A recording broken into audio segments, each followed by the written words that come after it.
Timbog ang 4 na lalaking nahuling naglalaro ng Caray Cruz sa Quezon City. Sa hiwalay na operasyon, arestado naman ang isang tricycle driver dahil sa droga.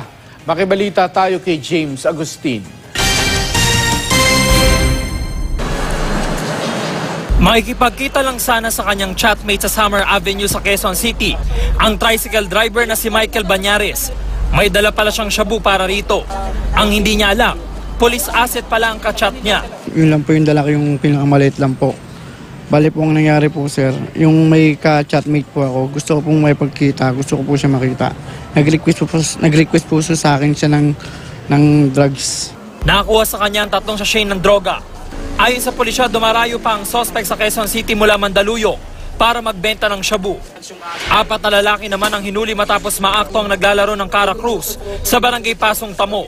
Ang suspect na si Romeo De Castro nakuhanan pa ng 3 sachet ng umuni shabu. Mariin namang itinanggi ni De Castro na may nakuha sa kanyang shabu. Nagka-Cara Cruz lang po kami.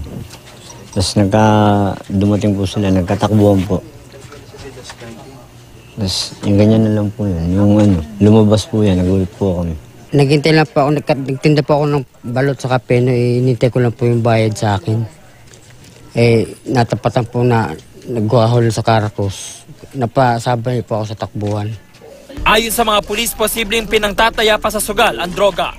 James Agustin, GMA News.